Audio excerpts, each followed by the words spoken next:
नमस्कार। साफ संदेश से मैं नील कौशिक। न्यूज़ बुलेटिन 7 बजे में आप सभी दोस्तों का स्वागत है। दोस्तों, कल हम न्यूज़ बुलेटिन प्रसारित नहीं कर पाए थे, इसके लिए हम सभी दर्शकों से क्षमा चाहेंगे। तकनीकी कारणों के चलते हम ऐसा नहीं कर पाए थे। और आज भी हम बात करने वाले हैं दोस्तों भादरा आसपास खबरों की, बजट की, और जो आज फुटबॉल महाकुंभ भादरा में प्रारंभ हुआ है 2023 के लिए, उसकी भी हम बात करने वाले हैं। और बजट की मुख्य तौर पर जो क्या है, प्रतिक्रिया क्या है देश में और क्या इसका सार है दोस्तों, इसके बारे में भी हम आज बात करेंगे। शुरुआत करते हैं फुटबॉल महाकुंभ की खबरों से। तो दोस्तों, आज करीब 1 बजे इस फुटबॉल महाकुंभ का आगाज हुआ। अखिल भारतीय फुटबॉल टूर्नामेंट का ये लगभग भादरा में 8वां संस्करण था। 1996 में इसकी शुरुआत हुई थी। उसके बाद में 2009 को, 2010, 2011, 12 और 2015 में भी टूर्नामेंट आयोजित हुआ था। उसके बाद में कुछ इस प्रकार से व्यवधान भी हुआ, कोरोना काल भी चला था और लंबा गैप रहा। 7 सालों बाद में एक बार फिर 2023 के इस फुटबॉल टूर्नामेंट की आज शुरुआत हुई है। 7 फरवरी को इसका समापन होगा। करीब 7 राज्यों की नामी फुटबॉल टीमें इसमें भाग ले रही हैं और इसमें कुछ विदेशी खिलाड़ी भी भादरा की इस खेल प्रेमी धरा पर खेलेंगे। और दोस्तों, आज जो मुख्य मैच हुआ था, उद्घाटन, उसके बारे में आपको बताएं तो हरियाणा और पंजाब की टीमों के बीच में ये मैच आज हुआ था।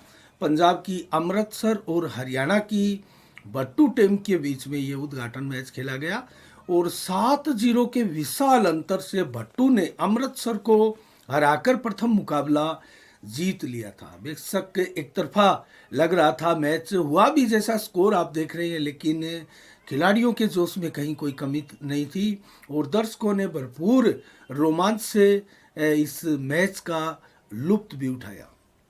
और कल भी दिल्ली अलवर, भादरा 11 और पंजाब की टीमों के मध्य 2 मुकाबले खेले जाएंगे। पहला 12:30 करीब होगा मैच और दूसरा करीब 2 बजे के करीब मैच खेला जाएगा।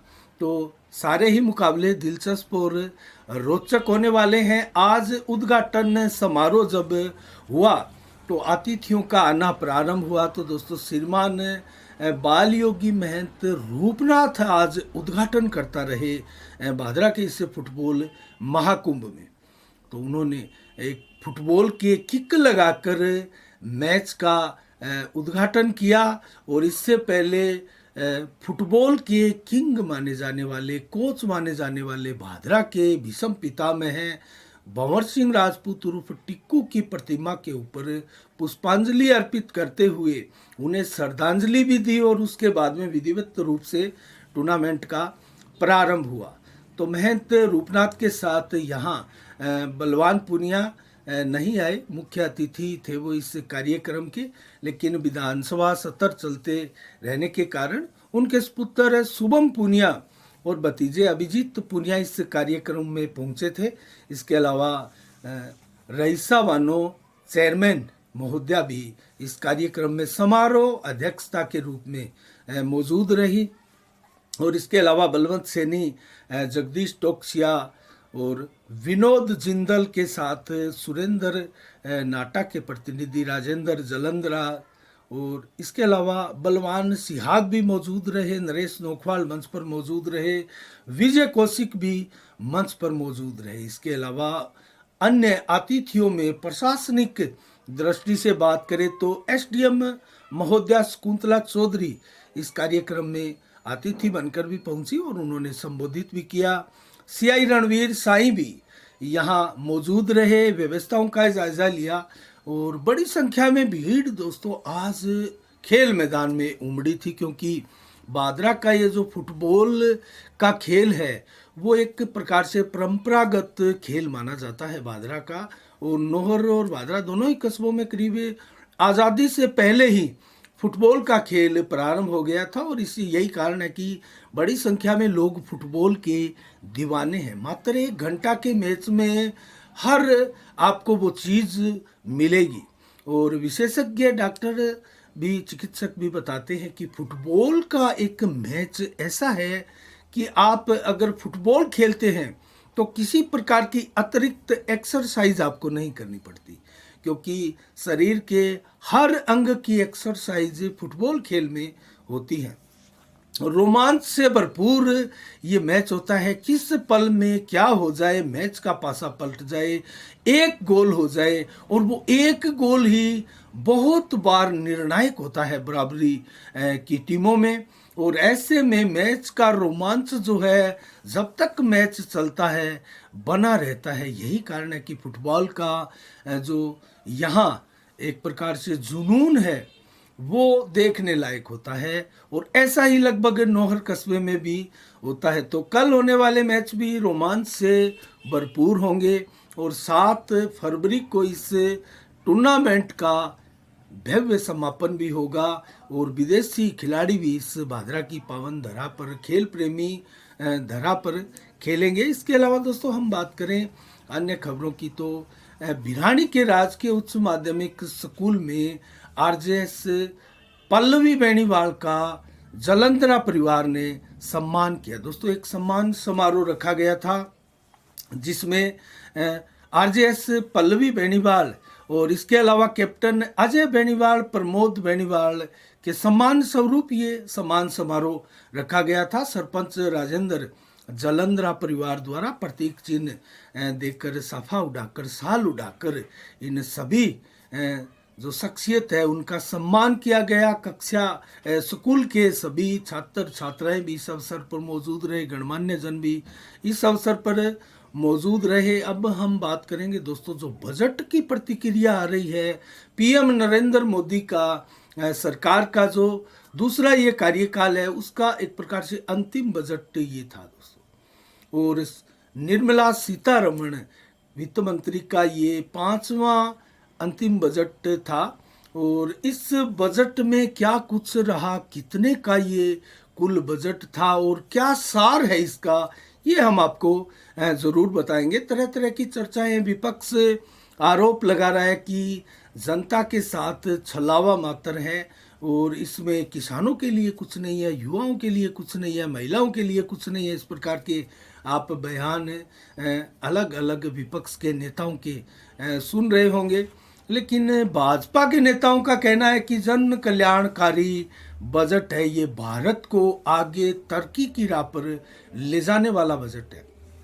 दोस्तों कुल जो बजट है वो इस 2023-24 के बजट का वो 45.03 लाख करोड़ का ये कुल बजट पेश किया गया निर्मला सीतारमण द्वारा।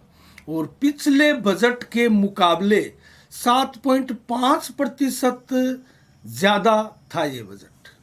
इसमें क्या क्या प्रावधान है इसको लेकर भी आपको बताएंगे।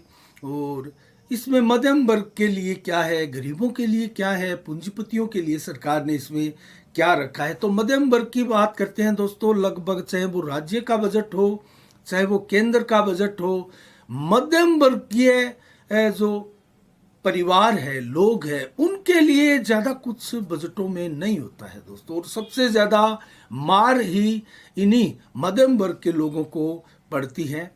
तो इसमें 7 लाख तक जो कोई टैक्स की छूट नहीं है वो किया गया है प्रावधान, क्योंकि मध्यम वर्ग के लिए जो पहले इसमें निहित थी व्यवस्था वो 5 लाख वार्षिक आय तक कोई जो टैक्स है वो नहीं था। अब उसकी राशि 2 लाख बढ़ा दी गई है। तो ये एक बड़ी राहत मध्यम वर्गीय लोगों के लिए मानी जा सकती है कि 7 लाख सालाना आय तक आपको कोई टैक्स नहीं देना है। इसके अलावा हम बात करें दोस्तों बुजुर्गों के लिए, सीनियर सिटीजन के लिए, 60+ वालों के लिए सरकार ने क्या किया है। पोस्ट ऑफिस में जो स्कीम है दोस्तों उसकी बात करें हम तो सीनियर सिटीजन को क्या फ़ायदा हुआ है। MIS स्कीम में पहले जब पैसा जमा कराने की जो लिमिट थी वो 4.5 लाख रुपए थी, जिसे बढ़ाकर अब 9 लाख रुपए कर दिया गया। तो इसको जस्ट डबल कर दिया गया है। ये एक बड़ा फ़ायदा सीनियर सिटीजन को भी मिल सकता है इसका। और जॉइंट खाते में जो 15 लाख तक जमा किए जा सकेंगे, अब वो राशि पहले 9 लाख थी दोस्तों। तो इसको भी बढ़ाया गया है। और जो आयकर की धारा 80C है उसके तहत दोस्तों टैक्स में जो पोस्ट ऑफिस की कई स्कीमें हैं उसमें टैक्स में सीधी सीधी छूट मिलती है। और एक मुश्त जो 30 लाख रुपए जमा करा सकेंगे, पहले ये राशि 15 लाख थी, तो अब 1,30,00,000 तक एक मुश्त जमा करा सकेंगे। पहले ब्याज भी कम था और अब 30 लाख पर 8% सालाना की दर से जो ब्याज मिलता है उससे हम समझे तो 20,000 रुपये महीना एक प्रकार से जो पेंशन मिलती है वो आपको हर महीने मिलता रहेगा। तो ये एक इसमें अच्छा फायदा दिखाई देता है।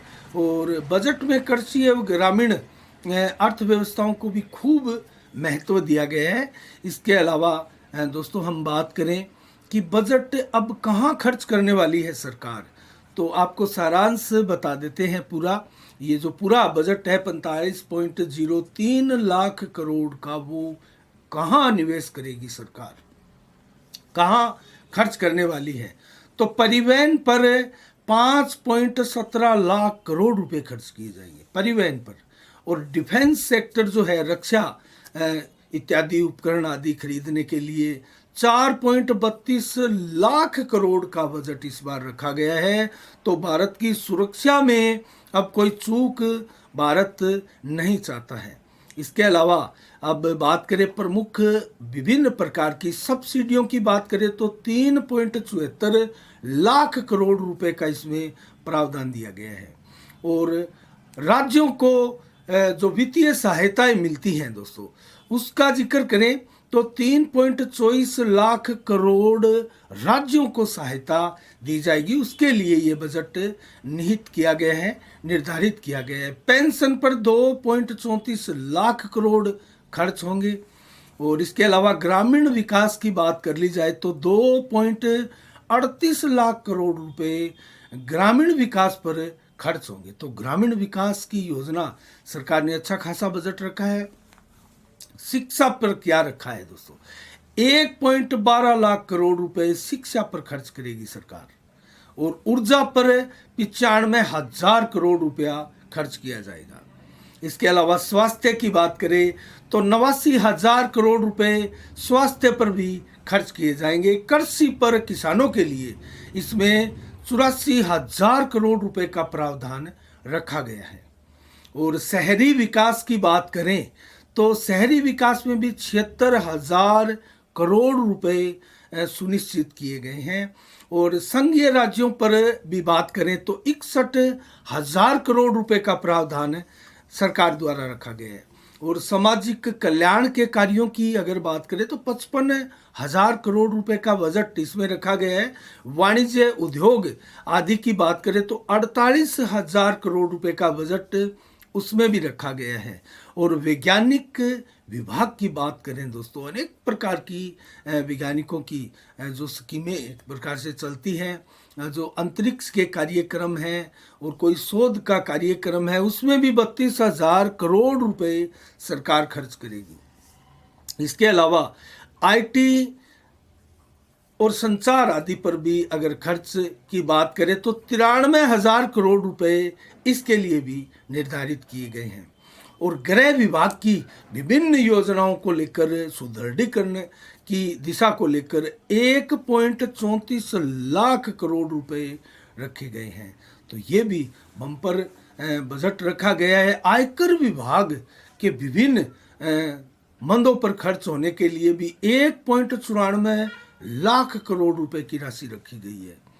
तो यहाँ आप समझ सकते हैं अलग अलग किस सेक्टर पर कितना सरकार आगे खर्च करने के लिए जा रही है और किस प्रकार का ये बजट है। बजट बैलेंस और बहुत शानदार और भारत को तरक्की की राह पर आगे ले जाने वाला है। सेंसेक्स भी बजट के को देखते हुए एक बार उछाल मारकर चढ़ा था, उतना नहीं चढ़ पाया, बाद में गिरा भी, लेकिन बजट को संतुलित बजट बताया जा रहा है विशेषज्ञों द्वारा। और विपक्ष के अन्य पार्टियों के अपने अपने वक्तव्य है इसको लेकर, मत है इसको लेकर।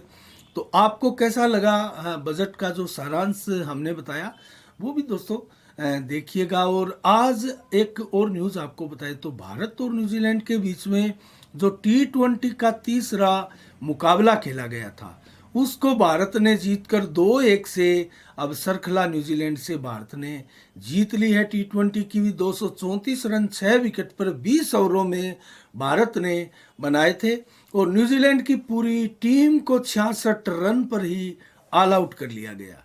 और शुभमन गिल ने मात्र 63 गेंदों पर 126 रन बनाकर 12 चौके और 7 छक्कों के साथ बहुत शानदार एक कोहली का रिकॉर्ड तोड़ते हुए ये शतक बनाया। और खेल इतिहास की ये बहुत बड़ी पारी हम इसको मान सकते हैं। और इसके अलावा दोस्तों अगर खेल की बात आई है तो खेल के ऊपर सरकार ने क्या प्रावधान रखा है वो भी मैं आपको बता देता हूँ। 3397.32 करोड़ का खेल बजट भी निर्धारित किया है सरकार ने। 397 करोड़ रुपए का विभिन्न खेलों पर खर्च किया जाएगा। तो खिलाड़ियों को ये बहुत बड़ी सौगात मोदी सरकार की है। और भी अनेकों मंद है और करीब 1,1500 लाख करोड़ रुपए जो है वो भी अन्य मंदों में रखे गए हैं। तो दोस्तों आज के लिए इतना ही। 2 फरवरी को आज क्या विशेष दिवस है इसको लेकर भी हम आपको बताएं तो 1949 को आज ही के दिन भारतीय news agency press India east India की स्थापना की गई थी आज ही के दिन। और इसके अलावा राजस्थान के सीएम रहे मोहनलाल सुखाड़िया का आज ही के दिन निधन हुआ था 1982 को। उनकी पुण्यतिथि धूमधाम के साथ राजस्थान में मनाई जा रही है। और मंडी का भाव आपको बताएं तो नोहर में आज गुआर 6,541 रुपये, चना के भाव 4760, गेहूं के भाव 2740 रुपये प्रति क्विंटल, बाजरा 2282, सरसों के भाव 5700 रुपये, मूंगफली 6575, नरमा 8250 रुपये। और सरसा मंडी में आज गुआर रहा 5790 रुपये अधिकतम और नरमा बिका 8175, कपास 9825, सरसों के भाव 5580 रुपये प्रति क्विंटल रहे, ग्वार 5790। जबकि श्रीगंगानगर मंडी में आज फसलों के भाव रहे सरसों के भाव 5585, ग्वार के भाव 5766 रुपये, मूंग के भाव 7890, गेहूं के भाव 2500, नरमा 8448 रुपये प्रति क्विंटल रहा। जबकि चना बिकाए गंगानगर मंडी में 4652 रुपये। और आज की अंतिम मंडी एलनाबाद मंडी में नरमा 8231, कपास के भाव 10,132 रुपये प्रति क्विंटल और ग्वार के भाव 5650, गेहूं बिकाए 2507 रुपये प्रति क्विंटल। मौसम का मिजाज आपको बताएं तो आज प्रचंड गर्मी का सा एहसास हुआ और कड़कड़ाती हुई आज धूप लोगों ने देखी। बहुत तेज धूप आज दिन भर रही। और 2 फरवरी को आज 21 से 24 डिग्री टेम्परेचर रहा। कल भी मैक्सिमम 25 डिग्री तक टेम्परेचर रहेगा। तो गर्मी अब एहसास आपको होने लगेगा और टेम्परेचर अब चढ़ता हुआ प्रतीत आपको होगा। 18 किलोमीटर की रफ्तार से दिन भर आज हवा चली। मात्र 2-3% ही बादल आसमान में छाए रहे। आसमान बिल्कुल साफ था। रात्रि को भी कमोबस ऐसा ही मौसम रहने वाला है। और 3 फरवरी को कल 12 से 20 डिग्री टेम्परेचर दिन में ही टेम्परेचर रहेगा। जबकि 21 से 25 डिग्री टेम्परेचर कल दोपहर को मैक्सिमम के रूप में रहेगा। 19 से 22 डिग्री टेम्परेचर देर शाम तक रहेगा। 11 से 14 किलोमीटर की रफ्तार से हवाएं चलेगी और सुबह ज़रूर बादल 40 से 50% होंगे, लेकिन उसके बाद में मौसम बिल्कुल साफ होगा। तो अब कहीं बरसात की संभावना हमारे क्षेत्र में नहीं है। पश्चिमी विक्षोभ गुजर चुका है। अब प्रचंड गर्मी धीरे धीरे बढ़ती हुई प्रतीत होगी। सर्दी आपको जाती हुई प्रतीत होगी। एक बार पुनः जब बरसात आदि आती है तो सर्दी का एक बार पुनः एहसास ज़रूर होता है 1-2 दिन के लिए। वो समय भी संभवतः एक बार आ जाए, लेकिन वर्तमान में गर्मी का एहसास होने लगा है। आज के लिए इतना ही। कल ठीक शाम 7 बजे फिर आपसे रूबरू होंगे नई खबरों के साथ, नई समीक्षा के साथ। तब तक के लिए आप अपना बहुत बहुत ख्याल रखिएगा। मुझे दीजिएगा इजाज़त। साफ संदेश से मैं अनिल कौशिक। नमस्कार। जय भारत, जय जय राजस्थान।